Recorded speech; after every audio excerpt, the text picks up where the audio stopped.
There's really two common approaches for keeping plants in the aquarium. One is buy a variety of different plants and find out which ones suit your aquarium, or you can set your aquarium up for the requirements of various plants.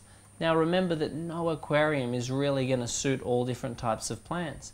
Just the same as if you get a pot plant and you put it in your backyard, maybe that pot plant will thrive in your backyard, whereas it won't work in your friend's backyard, where the conditions seem to be quite similar, but in one area it will work and in one area it just won't work. So trying a variety of different types of plants and seeing which ones suit your tank is really the easiest. On the other hand, having basic understanding of what plants require usually mean that you'll be able to keep a wider range of plants, like understanding that light tubes age.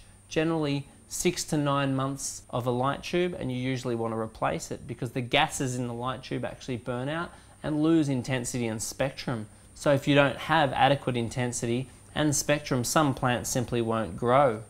Then also understand gravel fertilization. So what you'll normally do is put fertilization through the gravel, because in the wild there's a higher nutrient level in the gravel as opposed to in the water. So then the nutrients will passively diffuse up through the roots into the leaves.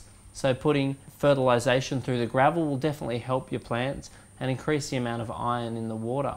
Some plants respond better to some fertilizers compared to others. So it really is a case of trial and error, because different plants do respond better to different amounts of fertilization, amounts of light, and amounts of CO2 in the water.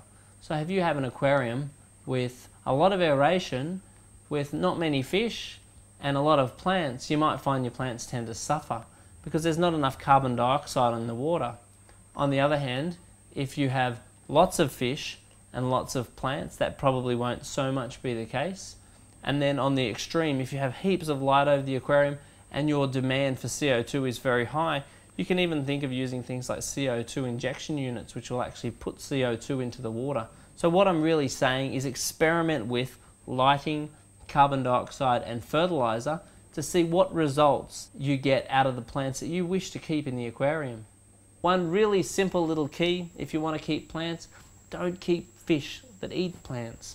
There's so many varieties of fish that will actually eat the plants, and be wary of any snails which are going to eat the plants as well, because you could have a beautifully well run planted aquarium, drop something like a silver dollar in it, and then he'll go around and mow up the plants quicker than you can believe.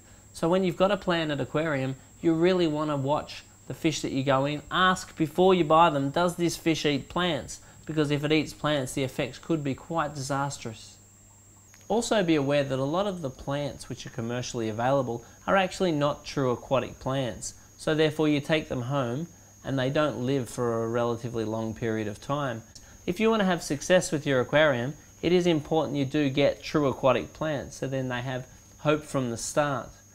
Also, the more plants you have in the aquarium, in general, the easier the plants will be to actually keep, because the more competition the plants will be against algae, because the nutrients, the photosynthetic nutrients which are available in the aquarium, will be absorbed by the plants instead of being available for the algae. For gas exchange in an aquarium, you've got two options. One is vertical gas exchange, meaning that you're using an air stone and putting bubbles into the aquarium. So therefore the bubbles come up and the bubbles pop at the surface, which allows gas exchange, so the gas to exchange from the water to the atmosphere. Or you've got horizontal gas exchange, which means you've got a pump in the aquarium and the pump is shooting the water, and it's shot as such that the surface agitates. So if you want to keep a planted aquarium, horizontal is better, so therefore you're shooting water across the top of the aquarium and agitating the surface of the water. That tends to release less CO2 than your vertical. If you do choose to use vertical gas exchange, so air bubbles, and you've got a lot of plants in your aquarium, you're normally better off running your air stone at night time. So your plants are producing the oxygen during the day, and then the air stone is providing your oxygen at night time, so the fish don't run out of oxygen, while still allowing you to maintain carbon dioxide levels in the aquarium for the plants.